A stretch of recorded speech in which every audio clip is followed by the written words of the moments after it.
4,000 एकड़ जमीन पर काजू के बागान हैं, काजू के पेड़ लगे हुए।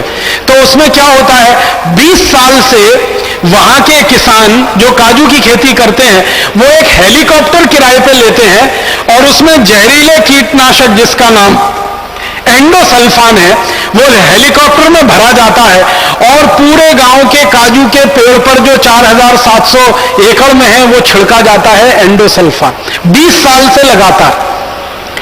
जब मैं पहली बार उस गांव में गया था तब उन्होंने बताया कि हम 20 साल से ये छिड़क रहे हैं और लगातार वो छिड़कने का दुष्परिणाम क्या हुआ है कि वो मैंने आपको बताया 2% एंडोसल्फान तो कीड़े मारने में चला जाता है, 98% गांव के तालाब में जाके घुल जाता है और गांव के तालाब का पानी गांव के लोग पीते हैं तो उनके शरीर में वो एंडोसल्फान आ जाता है।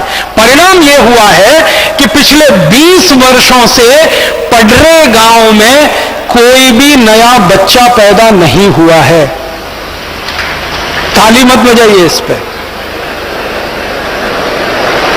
20 साल से नया बच्चा पैदा नहीं हुआ है। नपुंसकता इतनी अधिक है उस गांव में, स्त्री और पुरुषों में बच्चे पैदा होने की संभावना नहीं।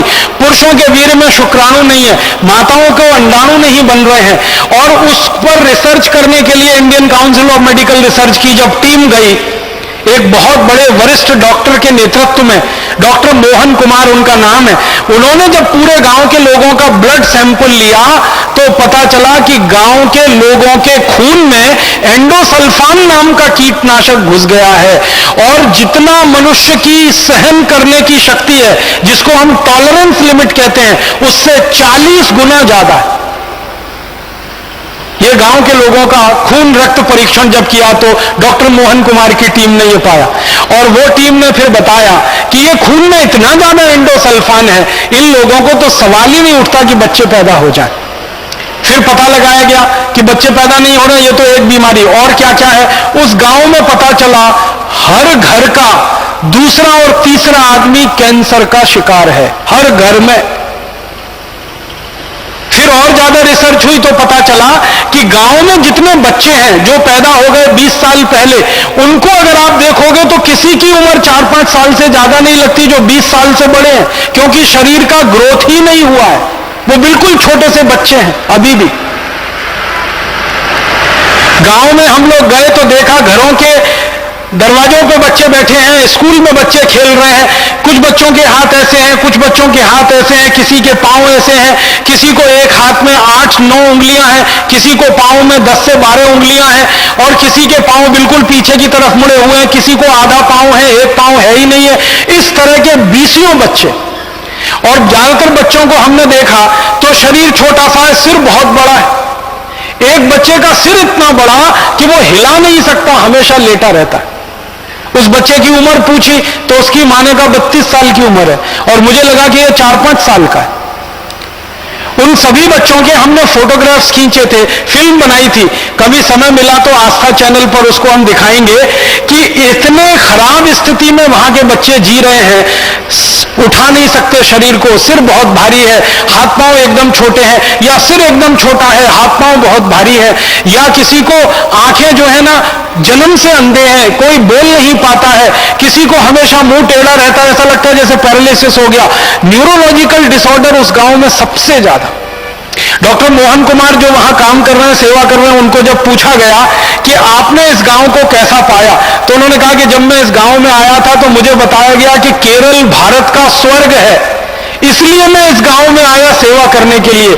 यहां आकर पता चला कि दुनिया का इतना खतरनाक नरक तो किसी भी देश में नहीं होगा जो इस केरल के कासरगोड जिले के पडरे गांव में है। शादी नहीं हुई, कोई अपनी बेटी उस गांव में भेजने को तैयार नहीं है, कोई उस गांव की बेटी को अपने घर में लाने को तैयार नहीं है। इतनी दुखदाई कहानी उस पडरे गांव की है। और उस पडरे गांव में जब हमने प्रवेश किया था तो वहां भी मलयाली भाषा में यही लिखा हुआ था कि केरल तो भारत का स्वर्ग है लेकिन ये गांव दुनिया का नरक है। कारण जहरीला कीटनाशक एंडोसल्फान जो वहां छिड़का जा रहा है 20 साल से, कहां पर?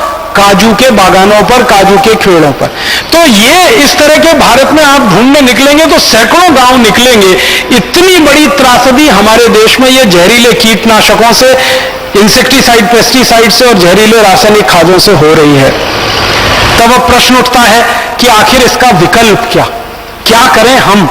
तो हमें लगता है इसका एक ही विकल्प है, एकमात्र विकल्प है, वो ये कि भारत के किसानों को इस बात के लिए तैयार किया जाए कि वो जल्दी से जल्दी इस जहर को खेत में डालना बंद करें और इस जहर के स्थान पर कोई अमृत तत्व उपलब्ध हो हमारी प्रकृति के द्वारा, उसको अपने खेतों में खाद के रूप में, कीटनाशक के रूप में डालें और धीरे धीरे ये धरती जो पूरी तरह से प्रदूषित हो गई है, बर्बाद हो गई है, इस धरती को वापस ठीक किया जाए, मिट्टी को वापस ठीक किया जाए, पानी को वापस ठीक किया जाए, हमारी हवा को वापस ठीक किया जाए। माने एक ही बात किसानों को समझानी है, विष मुक्त खेती करो। अभी तक विषयुक्त खेती कर रहे हो, अब विष मुक्त खेती करो, स्वदेशी खेती करो, स्वावलंबी खेती करो, कम खर्चे वाली खेती करो, यह जहर डालना पूरी तरह से बंद करो, क्योंकि यह जहर किसानों को भी मार रहा है और हम सब नागरिकों को भी मार रहा है।